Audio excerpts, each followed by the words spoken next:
A paz do Senhor, irmãos, que bom nós estarmos juntos mais uma vez. Eu sou o pastor Emerson e é sempre bom ter você conosco aqui na nossa Escola Bíblica Online. E olha que bênção, nós estamos na lição de número 7, exatamente no meio da nossa revista. E essa revista é uma revista poderosa, um assunto muito importante para os nossos dias, algo muito atual. A nossa revista inteira, o tema central desta revista é a Igreja de Cristo contra o império do mal.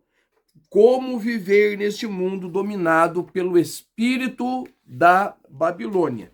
E nós estamos na lição de número 7, o tema dela é a desconstrução da feminilidade bíblica.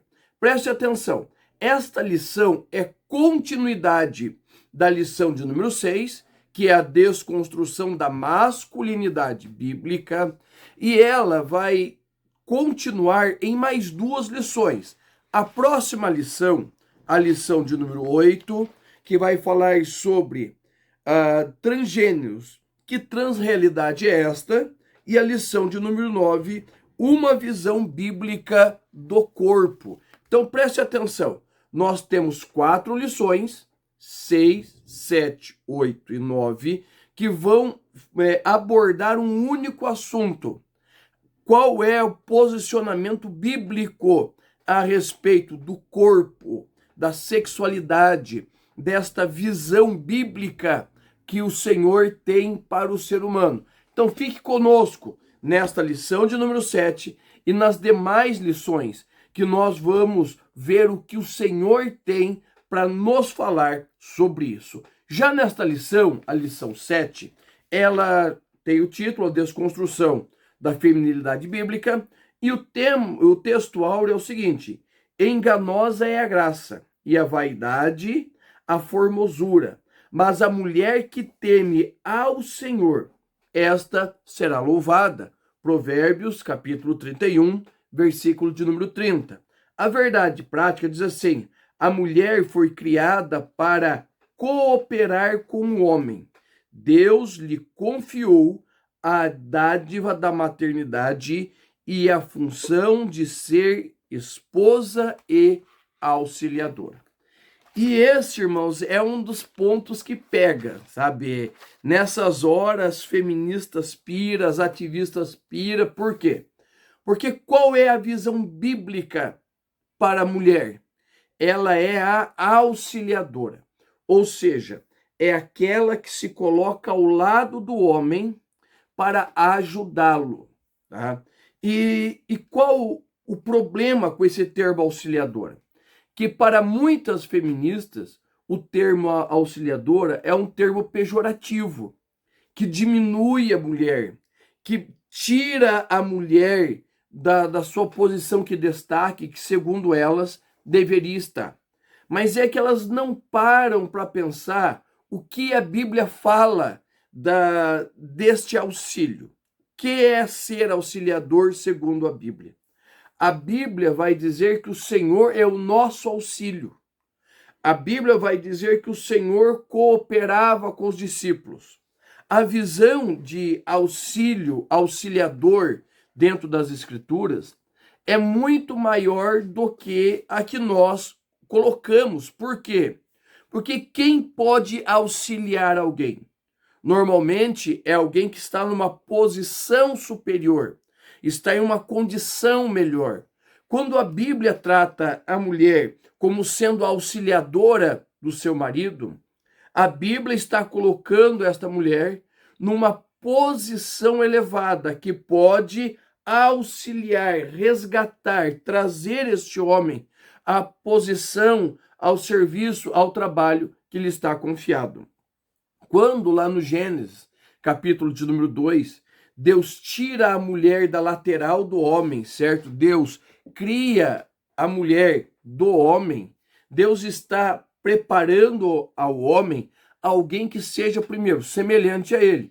O que o homem vai falar depois de dar nome a todos os seres? Vai dizer, ó, ele olhou para todos, viu que todos tinham o seu par, mas ele estava sozinho. Não havia quem estivesse ao seu lado, quem fosse semelhante a ele.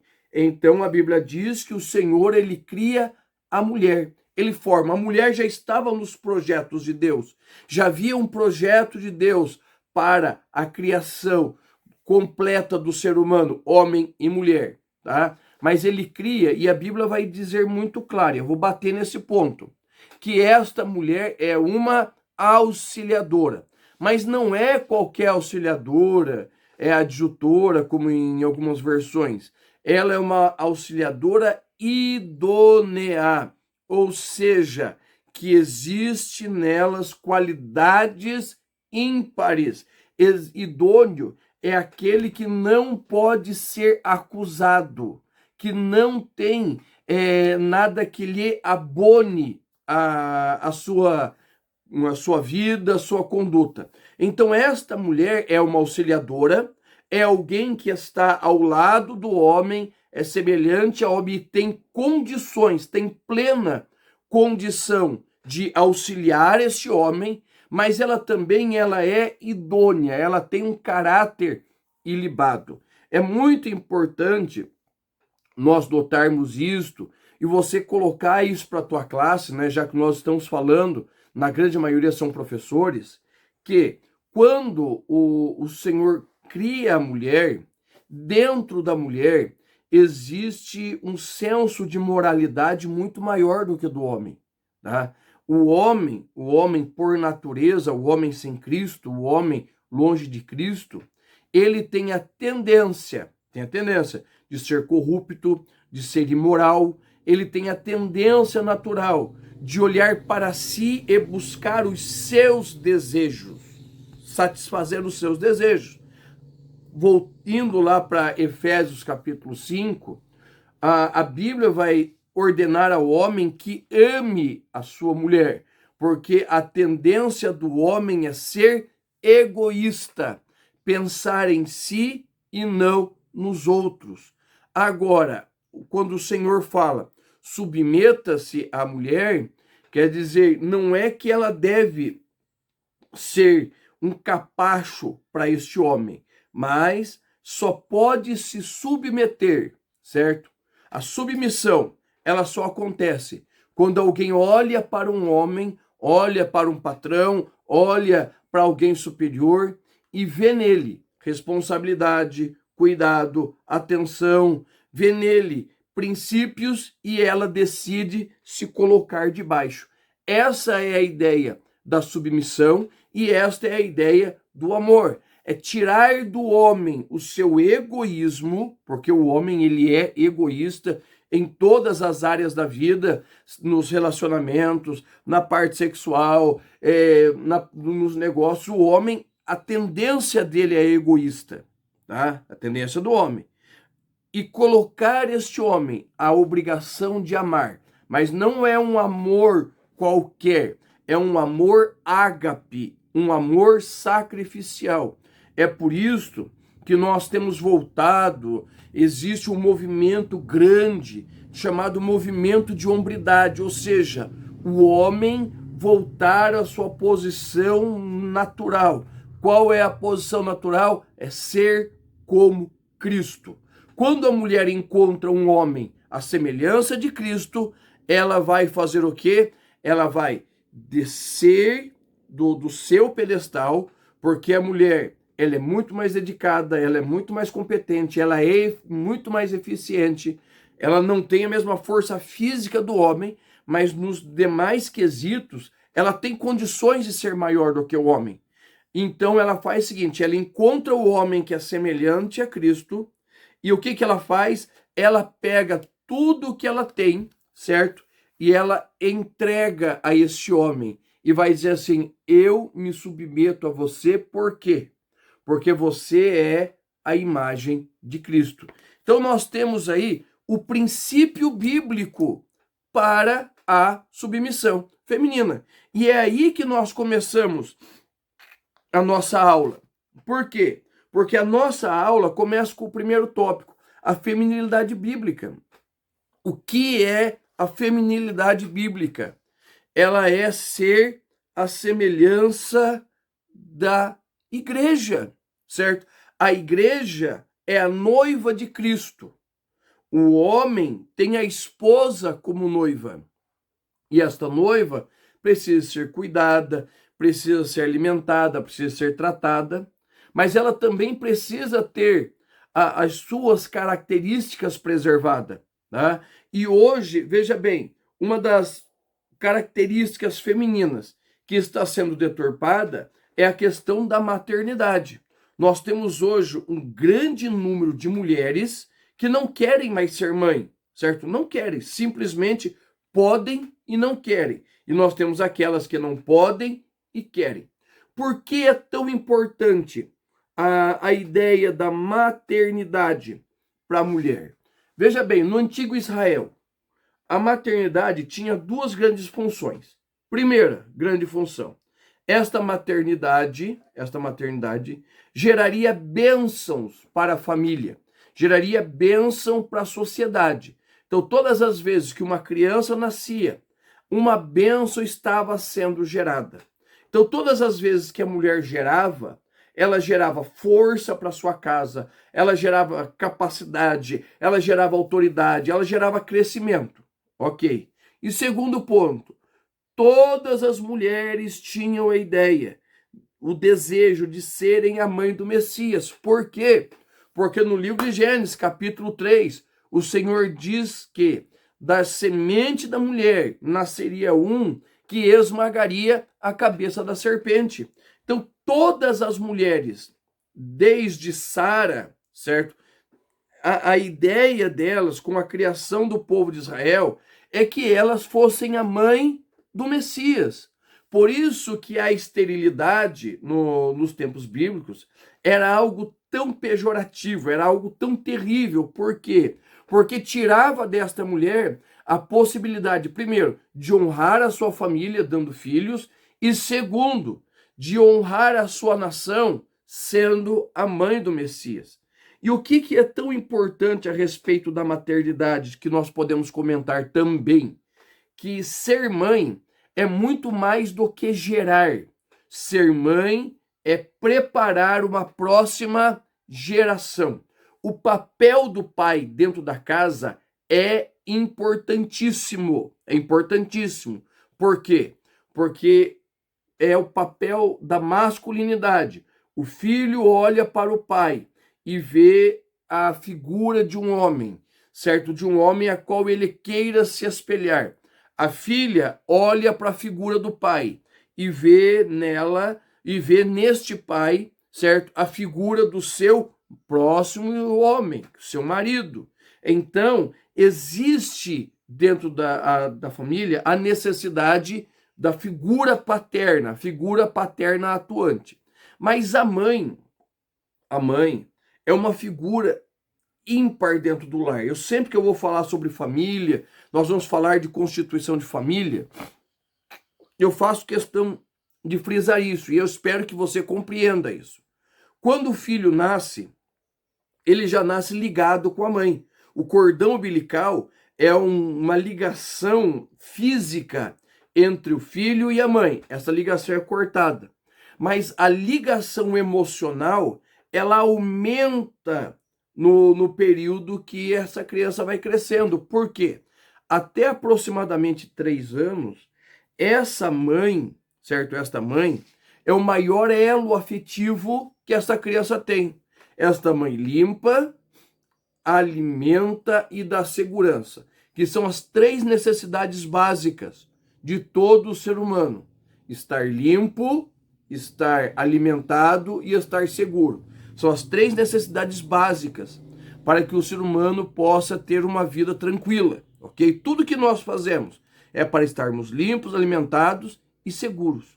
Então, esta mãe, ela traz todo esse arcabouço sobre ela.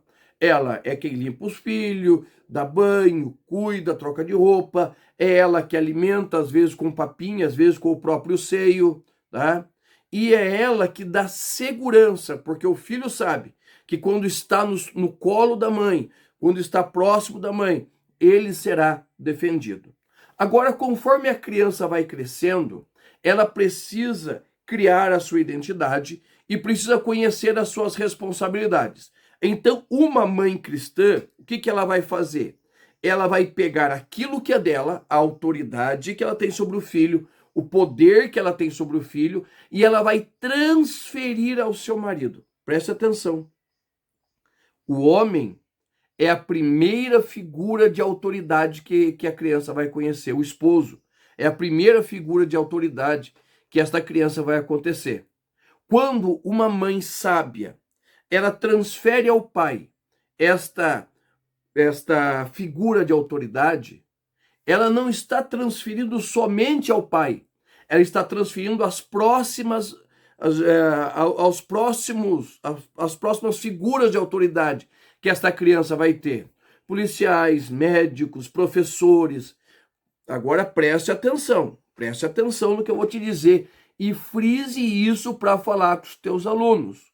Quando uma mulher ela não faz esta devida transição de autoridade, esta criança, seja homem, seja menino, quando ele chegar na sua fase de relacionamentos externos, fora dentro de casa, com professores, com superiores, com coleguinhas, ele vai ter muita dificuldade de relacionamento com eles. Por quê?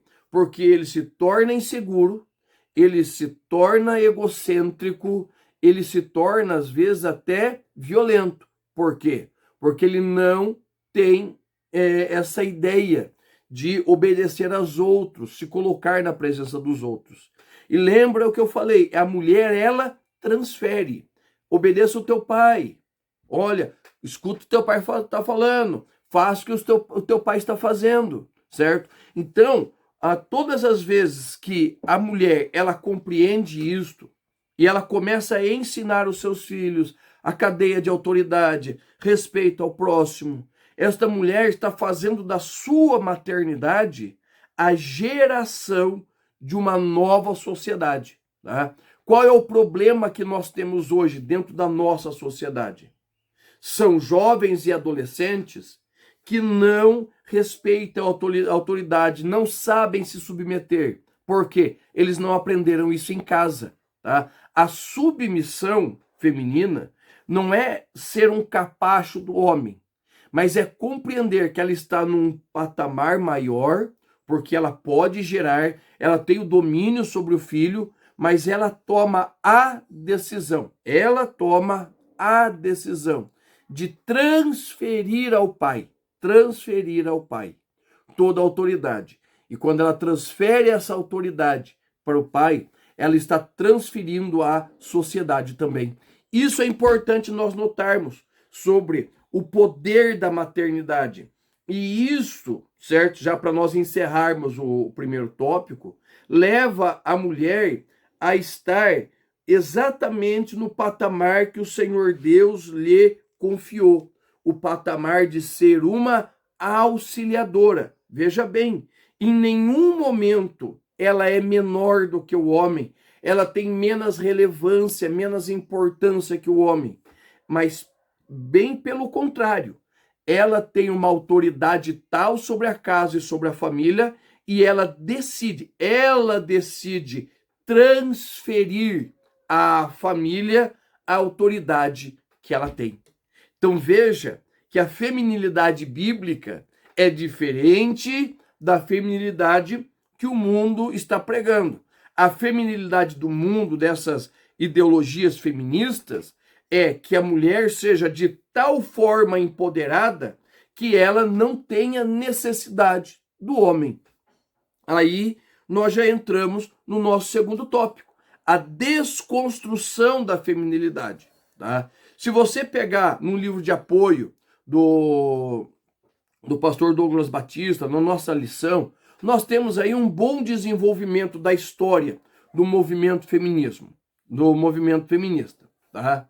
E no centro do movimento feminista, para mim, existem duas frases que são muito importantes.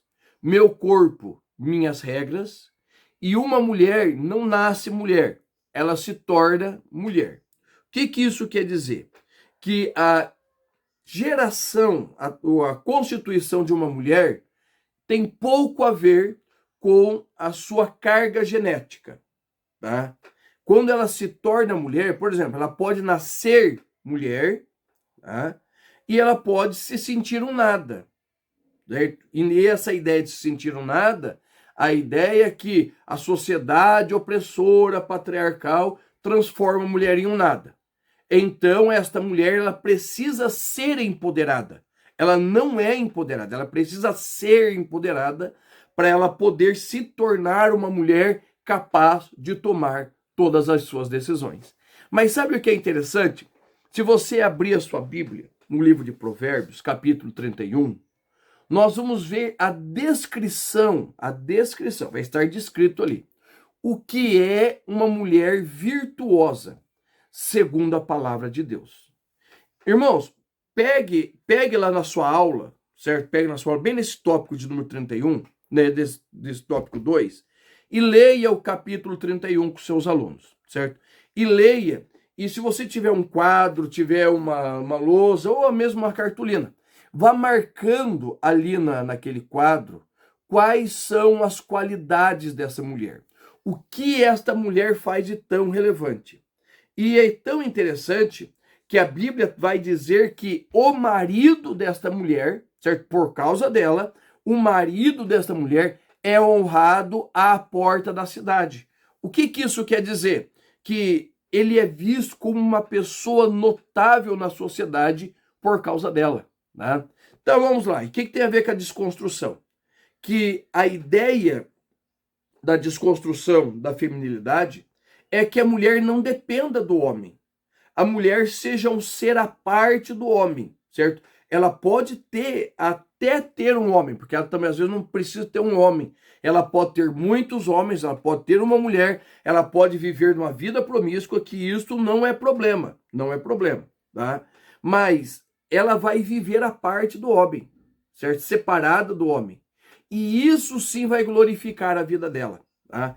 Aí nós vemos questões que estão por detrás disso. Por exemplo, o liberalismo sexual. Quando é que uma mulher é empoderada? Quando ela tem condições de ter o homem que quiser.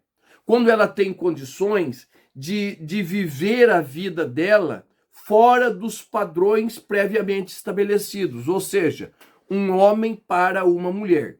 Tá? Isso quer dizer que a promiscuidade, certo, é liberada, o homossexualismo é liberado, certo? E todas as formas de amar são válidas, porque o corpo é dela, para que ela faça o que quiser com ele. E esta liberdade sexual, o que vai trazer? Vai trazer consequências, às vezes um aborto, tá? E ela vai abortar porque, como o corpo é dela, e em tese a criança também é dela, ela faz desse corpo o que quiser. Agora, qual o grande problema disso? São as sequelas emocionais que vão ficando, certo? As sequelas emocionais são pequenos restos de situações, relacionamentos, posicionamentos que vão ficando dentro de nós, principalmente dentro das mulheres, que elas têm essa facilidade de guardar esses sentimentos, que vai chegar num determinado ponto, certo? Nós estamos vivendo aí essa eclosão do movimento, né, do liberalismo sexual, movimento feminista. Então nós não estamos vendo ainda, agora que essas mulheres desse movimento estão chegando nos seus 50, 60, 70 anos e estão morrendo muitas vezes sozinhas, muitas vezes elas estão terminando sem filhos e elas estão vendo a consequência desta vida afastada de princípios divinos. Por quê? Porque elas tomaram a decisão de viver para si. E esse liberalismo sexual, ele vai trazer consequências. Por exemplo, um aborto. Um aborto não é somente matar o feto, como se isso não fosse horrível. Isso traz carga emocional, isso traz aí desequilíbrio na forma de pensar, traz dores, às vezes não presentes, mas futuras. Nós conhecemos muitos casos, ouvimos de muitos casos de mulheres que tomaram a decisão pelo aborto e passado anos depois, elas vão sofrer por causa disso, pelos pensamentos, as dores que lhe abatem, a questão da promiscuidade, né, da prostituição, que vai se envolvendo nesse meio.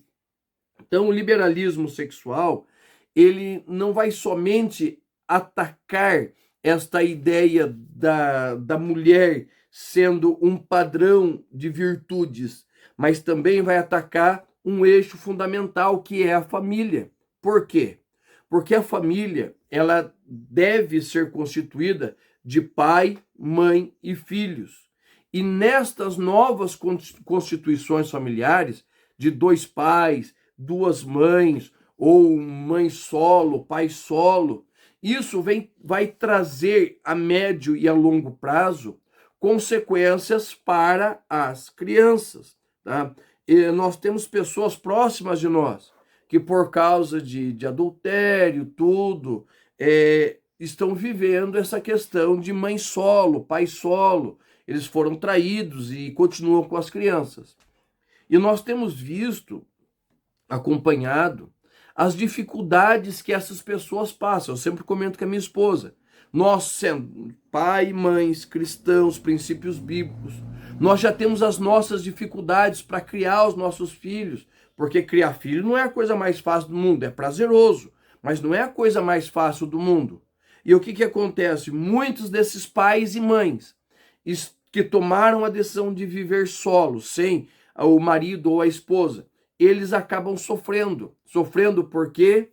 Porque a geração, o cuidado de uma família é muito difícil.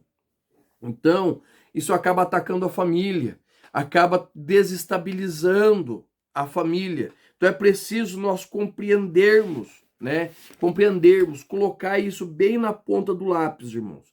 Que a feminilidade, certo? A feminilidade não quer dizer que ela seja frágil, mas quer dizer que ela é tão empoderada perante a Bíblia,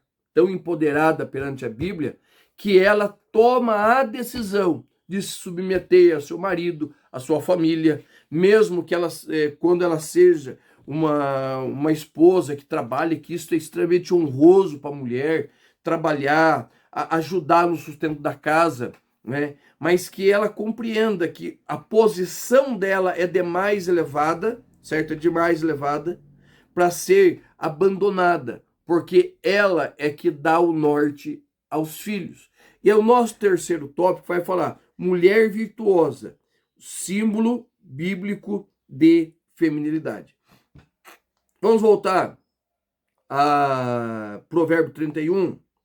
Provérbio 31 vai dizer que esta mãe, ela é modelo de esposa, esta mulher é modelo de mãe, e esta mulher é modelo de empreendedora. Biblicamente, a mulher nunca foi colocada em segundo plano. Biblicamente, a mulher nunca foi colocada como um ser insignificante. E é até interessante alguns costumes da Torá e do judaísmo. Por exemplo, o homem dentro do judaísmo, ele precisa usar o kipar, o solidel, certo? Tipo uma touquinha que vem aqui em cima. E a mulher não usa o solidel. Por quê? Você sabe por quê? Simples. Porque o homem, pela sua natureza, precisa sempre se lembrar que existe um Deus sobre ele. A mulher, ela não usa o solidel, porque automaticamente ela sabe que ela está debaixo da mão de Deus, tá? Outra curiosidade do judaísmo. Por que mulheres e homens oram em lugares separados? Homem de um lado, mulher do outro, tá? Não é por causa da mulher, é por causa do homem. Porque muitos homens não conseguem se controlar, não conseguem se concentrar, se colocar na presença de Deus, se uma mulher estiver presente ali. Por quê? Porque muitas vezes o seu coração e a sua mente não estão purificadas e postas diante de Deus, que a presença feminina o desconcentra, né? A mulher, pelo contrário, quando ela entra na presença do Santíssimo, nada o tira de lá a não ser ela mesma que queira sair da presença dele. É por isso que dentro das nossas igrejas nós temos muito mais mulheres do que homens. Porque, primeiro, elas reconhecem que existe alguém sobre elas. Segundo, a sua devoção e a sua entrega diante do Senhor, ela é algo absurda, algo tremenda, é algo maravilhoso. E muitas vezes os homens não têm esse cuidado com a presença. Então, a mulher dentro da igreja, ela é honrada, ela é respeitada. Quando Jesus ressuscita, a primeira pessoa que tem um encontro com ele é uma mulher, certo? E você preste atenção, todos os primeiros dentro da Bíblia têm referência, certo? Primeiro homem, primeiro encontro, primeiro a ser chamado, tudo são princípios que nós vamos olhando diante da Bíblia. E quando existe esse primeiro encontro, o encontro com Maria, o que vai acontecer? O Senhor vai mostrar o quão a mulher é importante dentro do ministério cristão. A feminilidade bíblica, irmãos, está muito além da aparência, certo? Estar bem cuidada, né? Bem vestida, isso é importante, é bom, toda mulher gosta, o seu marido gosta que ela ande bem arrumada também. Mas a feminilidade bíblica está ela em compreender quem é ela diante do Senhor. Por que muitas mulheres estão sofrendo?